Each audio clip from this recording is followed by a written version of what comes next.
Boa noite a todos, que Jesus nos ampare para que possamos estar atentos a seus ensinamentos proposto nessa noite e que possamos a cada momento de necessidade usarmos para ajudar o próximo e a nós mesmos.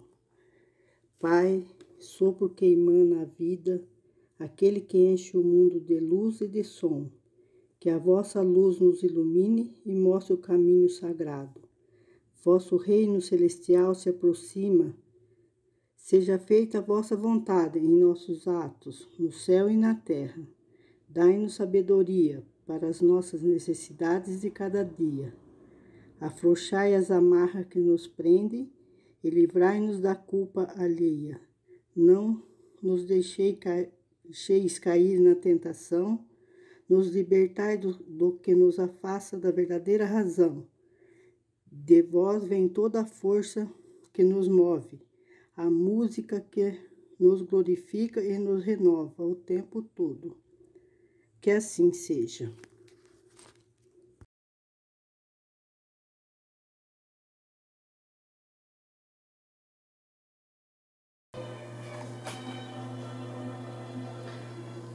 Boa noite a todos. Quero agradecer a Deus pela oportunidade de estarmos aqui hoje, estudando um pouco mais sobre o Evangelho de Jesus. Que nesse momento, Jesus e toda a espiritualidade maior me intuam a falar as palavras corretas e que essas palavras possam nos levar à reflexão do Evangelho sobre a luz do Espiritismo. E que após as nossas reflexões, possamos agir com amor e bondade, praticando os ensinamentos de Jesus. Como é bom estudar, como é bom ler e reler no tempo certo, porque a gente vai lendo, a gente vai aprendendo. Por exemplo, eu aprendi muito com o estudo para a explanação de hoje. Eu gostaria muito de compartilhar o que li e aprendi com vocês. Afinal, quem fala é quem mais precisa ouvir, né, pessoal? E eu realmente precisava aprender tudo isso. Que a paz de Jesus esteja conosco hoje e sempre. E que os bons espíritos nos ajudem sempre, nos dando paciência e sabedoria. Então hoje nós vamos estudar um pouquinho sobre o controle universal do ensinamento dos espíritos. Está na introdução do Evangelho segundo o Espiritismo. Esse é um assunto muito delicado, muito sério. O controle universal do ensinamento dos espíritos, pessoal, é uma metodologia criada e adotada por Allan Kardec para se ter uma confiabilidade nas comunicações. Por isso, então, é preciso que se mexa nesse assunto com muita seriedade, pois pode-se enganar e ser enganado, não aquilo que se refere no processo da comunicação dos espíritos.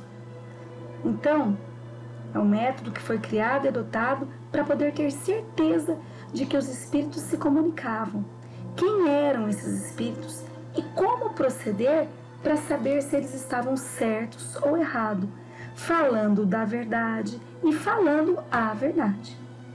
Então, o controle dos ensinamentos dos espíritos está dentro dessa autoridade da doutrina espírita.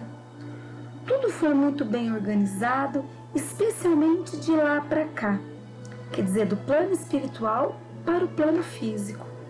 E é assim que acontece realmente. A comunicação espírita, ela se dá através dos espíritos. E não é porque o médium quer. Não. Geralmente, o médium ele fica um milênio chamando algum espírito para vir, mas ele não vem. Isso porque a comunicação parte de lá para cá. Sempre do plano espiritual para o plano físico. O controle universal dos ensinamentos dos espíritos foi um método científico empregado pelo codificador na consolidação da estrutura da doutrina espírita. Em alguns momentos da nossa explanação, eu colocarei então alguns trechos do Evangelho segundo o Espiritismo. Esse, por exemplo, é um trecho do Evangelho segundo o Espiritismo. A única garantia segura do ensino dos espíritos está na concordância das revelações feitas espontaneamente, através de um grande número de médiuns, estranhos uns aos outros, em diversos lugares. São realmente os próprios espíritos que fazem a propaganda, com a ajuda de inumeráveis médiuns, que eles despertam por toda parte. Se houvesse um intérprete único, por mais favorecido que esse fosse, o espiritismo estaria apenas conhecido. Esse intérprete, por sua vez, qualquer que fosse a sua categoria, provocaria a prevenção de muitos.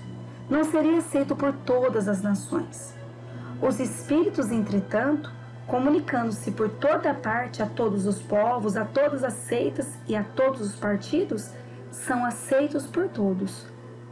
O espiritismo não tem nacionalidade, independe de todos os cultos particulares, não é imposto por nenhuma classe social, visto que cada um pode receber instruções de seus parentes e amigos de além-túmulo. Era necessário que assim fosse, para que ele pudesse conclamar todos os homens à fraternidade, pois, se não se colocasse em terreno neutro, teria mantido as dissensões, em lugar de apaziguá-las. Trecho retirado do Evangelho segundo o Espiritismo. Bom, nós sabemos então do trabalho e da dedicação de Allan Kardec para o Espiritismo. Ele pesquisou e conseguiu realizar a codificação das mensagens que os espíritos lhe transmitiam, com relação ao pensamento sobre os mais diferentes assuntos filosóficos, científicos, religiosos, sociológicos, psicológicos, históricos. E foi graças a esse belíssimo exemplar trabalho que temos então esse universo e as obras literárias do Espiritismo. Allan Kardec, sabendo que a morte não tornava mais sábio ou mais ignorante o espírito desencarnado, precisava de um critério seguro para poder reunir as diversas informações trazidas pela espiritualidade.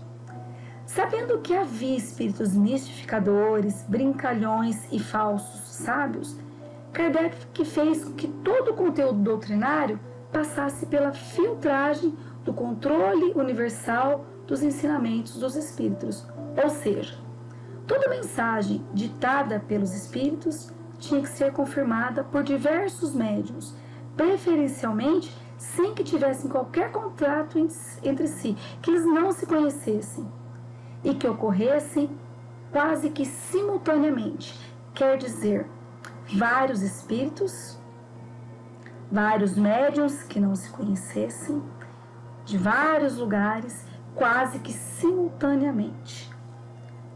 O que os ensinamentos dos espíritos ensinaram, evidentemente, é que nós não podemos abrir essa palavra para qualquer comunicação de espíritos. Nós temos que entender que quando nos relacionamos com os espíritos, nós estamos entrando num terreno invisível, digamos assim.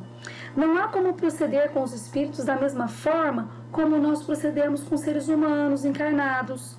Por quê? Os encarnados a gente pode ver, a gente pode pegar as coisas que eles fazem.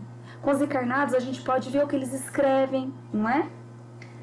O que nós temos observado, então, principalmente nos últimos tempos, é que realmente algumas informações falsas, que não são dignas e que não são opiniões realmente verdadeiras de alguns espíritos. Então, são opiniões falsas e que não são da universalidade.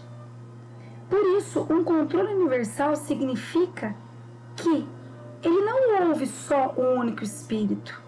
Ele não ouviu só um espírito, ele ouviu milhares de espíritos, centenas de espíritos, sobre os mais diversos assuntos. E como sabemos, isso parte de diversos médiuns de diferentes partes da Terra. Na Revista Espírita, em abril de 1864, o mestre leonês Allan Kardec, ele explica que um homem pode ser enganado ou mesmo enganar-se. Contudo, tal fato não se dá quando milhões de homens veem e ouvem a mesma coisa. Então é uma garantia para que cada um e para que todos entendam a universalidade. Sabemos que essa universalidade do ensino dos espíritos constitui o baluarte, constitui a base do espiritismo.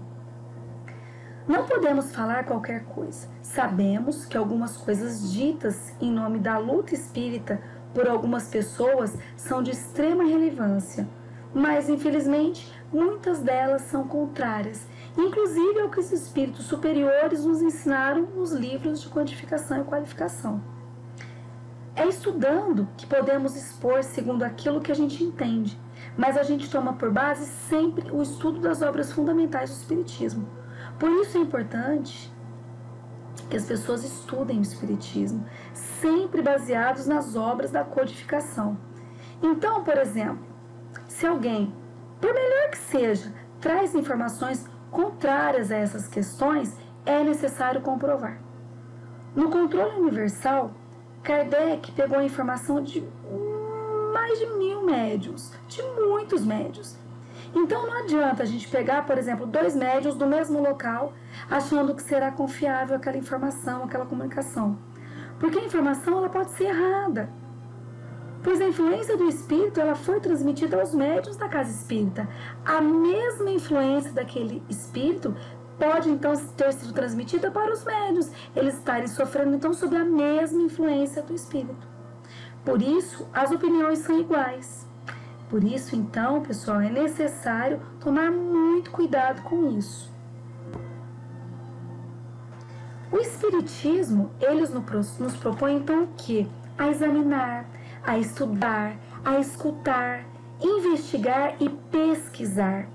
Agindo assim, nós não vamos cair nas armadilhas dos espíritos mistificadores. O espírito mistificador é aquele que se ocupa em dar o nome de outro espírito, um espírito sério e célebre, apresentando suas teorias, que são teorias falsas, e falseando a verdade, desviando a atenção para aquilo que é realmente verdadeiro e distorcendo aquilo que está sendo mostrado com muita nitidez, apresentado na codificação. José Herculano Pires, ele fala assim: os espíritos mistificadores sabem a quem se dirigem, a pessoas simples e pouco instruídas que são mais difíceis de enganar do que as espertas e sabidas. Agradando o amor próprio, eles fazem dos homens o que querem. E aí José Herculano Pires ainda esclarece que a vaidade anula a inteligência e a instrução. A humildade supre as deficiências dos simples. É através da vaidade que os mistificadores dominam os mais inteligentes e instruídos. Podemos ver isso ao nosso redor. E aí nos espantamos de que certas pessoas se deixem levar por mistificações evidentes. O primeiro controle é, sem contradita, o da razão, ao qual é necessário submeter sem exceção tudo o que vem dos espíritos. O da teoria em contradição manifesta com bom senso, com uma lógica rigorosa e com os dados positivos que possuímos. Por mais respeitável que seja o nome que assine, deve ser rejeitada. Este é um trecho retirado, então, do Evangelho segundo o Espiritismo. Segue-se ao supremo controle da razão, a opinião da maioria. Compreende-se que aqui não se trata de comunicações relativas a interesses secundários. Por isso, então, volto a falar aqui, de acordo com o nosso estudo, que é preciso se ter muito cuidado e sempre usar a razão. O controle universal é uma garantia para a futura unidade do Espiritismo e tende a anular todas as teorias contraditórias. Por essa razão, o que se faz crer no Espírito André Luiz ou Emmanuel é que por toda parte nós observamos a confirmação das suas mensagens através do testemunho de líderes sérios e consagrados no mundo inteiro. Que influências poderiam exercer André Luiz ou Emmanuel com suas mensagens se elas fossem desmentidas, tanto pelos espíritos quanto pela liderança espírita mundial? Se o espírito afirma uma coisa de um lado, enquanto milhões de pessoas de outro lado dizem o contrário, a presunção da verdade não pode estar com aquele cuja opinião é única, contrariando as demais, não é verdade? Por isso precisamos usar a razão e ter sempre a base dos conhecimentos da nossa literatura espírita. É muito importante, pessoal, que a gente ressalte aqui que nós não estamos julgando ou falando por falar. Muitas coisas que já vimos em algumas casas espíritas ou que já vimos em outras situações requer cuidado, requer seriedade. É uma chamada de atenção com amor, uma chamada de atenção amorosa, para que a gente possa se atentar. E se a gente não estiver no caminho certo, a gente precisa retomar o caminho certo, o caminho correto do bem e proceder com justiça, usando a nossa razão. E o caminho para sermos pessoas de bem é o caminho do Evangelho de Jesus. Então agora nós vamos ler, analisar também, refletir com mais um trecho retirado do Evangelho segundo o Espiritismo. Esta é a base em que nós apoiamos para formular um princípio da doutrina. Não é por concordar ele com as nossas ideias que o damos como verdadeiro. Não nos colocamos absolutamente como árbitro supremo da verdade e não dizemos a ninguém: crede em tal coisa porque nós vos dizemos. Nossa opinião não é, aos nossos próprios olhos, mais do que uma opinião pessoal que pode ser justa ou falsa, porque não somos mais infalíveis do que os outros. E não é também porque um princípio nos foi ensinado que o consideramos verdadeiro, mas sim porque ele recebeu a sanção da concordância. Bom, hoje nós temos então muitos recursos na internet, muitas palestras, muitas informações, muitas novidades sobre o Espiritismo. Não é só nós termos o desejo de pesquisar que nós entramos ali na internet e temos uma vasta quantidade de informações, de vídeos, de informativos sobre o Espiritismo então na internet. As novidades do Espiritismo, elas são maravilhosas, mas é muito importante que a gente estude as obras literárias do Espiritismo, como nós estamos vendo aí na imagem. O que está escrito nas obras não há de ser contestado. Já essas novidades que são trazidas na internet, elas podem e devem ser contestadas. Nós temos que ter todo o cuidado de selecionar o que estudamos. Os créditos vão para Allan Kardec e seu trabalho detalhado e magnífico, envolvendo não apenas um ou dois espíritos, mas inúmeros espíritos envolvidos nessa missão, que é a codificação das mensagens dos espíritos. Então vamos pensar nisso, Muitas pessoas estudam fora da qualificação, da quantificação do Espiritismo. E muitas, por orgulho, preferem não mudar de postura e preferem continuar acreditando na coisa errada, do que admitir que está errado, e admitir que pode mudar de postura. E isso, gente, é por orgulho. Nós precisamos mudar. Se estamos errados, é necessário aprender, pois nosso objetivo aqui, enquanto encarnados, é aprender para evoluir, né, gente? Não importa, por exemplo, se fulano falou aquilo, fulano é muito bonzinho, ou então, nossa, foi ciclano que falou aquilo, ciclano é muito inteligente, então a gente tem que acreditar. Não, gente, não é bem isso. O que importa é que, se o que foi falado está de acordo com a codificação de Allan Kardec, com os ensinamentos retirados das obras, aí sim nós podemos acreditar. Mas se não tiver essa base, nós podemos e devemos contestar. Não se pode ler uma ou duas linhas do Evangelho e achar que a gente já está sabendo de tudo sobre o Espiritismo e pronto. Já fiz a minha parte está feita, já li minhas 2 linhas, pronto. Fechei o Evangelho, tá tudo muito bem, tá tudo muito bom. Agora eu vou lá, ver as novidades da internet. Não, gente, isso é muito sério. Precisamos ter a coragem de assumir que só o estudo e a pesquisa poderão nos ensinar sobre a codificação espírita. Opiniões são sim contestáveis e devem ser questionadas.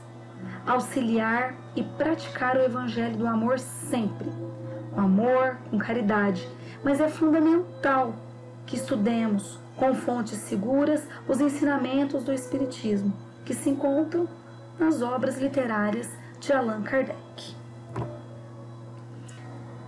Mais um trecho do Evangelho segundo o Espiritismo. Não será pela opinião de um homem que se produzirá a união, mas pela unanimidade da voz dos Espíritos. Não será um homem, e muito menos nós que qualquer outro, que fundará a ortodoxia espírita. Nem será tampouco um espírito vindo impor-se a quem quer que seja. É a universalidade dos espíritos, comunicando-se sobre toda a terra, por ordem de Deus. Este é o caráter essencial da doutrina espírita. Nisto está a sua força e a sua autoridade. Deus quis que a sua lei fosse assentada sobre uma base inabalável, e foi por isso que não a fez repousar sobre a cabeça frágil de um só. Nós não podemos interferir naquilo que o plano espiritual faz, porque o controle é dos espíritos, os ensinamentos são deles, e nós podemos até concordar com eles ou discordar, mas não podemos nomear algo que não é nosso, como sendo de um ou mais espíritos. Temos que ser dignos para com a verdade que é Jesus. E a verdade, que é parte da nossa vida, falando sobre o controle universal do ensinamento dos Espíritos. O Cristo, ele é um modelo de virtudes para todos os homens, para todos nós. E é incomparável em face da dedicação e a santidade que ele dispensa à humanidade. Nós, que ainda estamos mergulhados na falta de entendimento, não temos parâmetros para avaliarmos a sua magna importância para o Espiritismo. Então agora, para finalizar a nossa explanação, o nosso estudo, eu queria que a gente refletisse sobre esse pensamento aqui. O Espiritismo sem Evangelho pode alcançar as brilhantes expressões acadêmicas, mas não passará de atividade condenada a modificar-se ou desintegrar-se, como todas as conquistas passageiras da terra. E o espírita cristão, que não cogitou da sua iluminação com o evangelho do Mestre, pode ser o mais inteligente, um expert de qualquer coisa e filósofo, com as mais altas aquisições científicas, mas estará sem bússola e sem norte no momento do furacão inevitável da dor moral. Desejo, então, a todos que os bons espíritos nos ajudem sempre, que eles possam nos intuir a fazer sempre melhor, que eles nos intuam a ver a verdade, a usar a nossa razão e contestar sempre, sempre questionar. Que possamos seguir confiantes em Jesus, mesmo diante de tantos problemas, de tantas angústias que passam o nosso coração. Que Deus, Jesus, nos fortaleça diante das nossas provações. Que Jesus nos abençoe hoje e sempre, e que assim seja.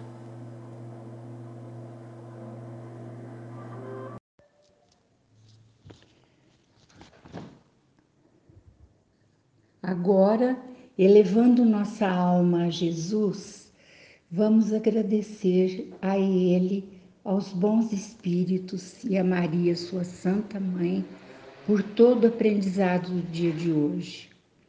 O Senhor quis que a luz se fizesse para todos os homens e que os bons espíritos sempre estivessem presentes nas nossas vidas, nos instruindo, orientando e protegendo. Eles muito têm feito por nós nessas apresentações de segunda-feira. Todas têm sido maravilhosas.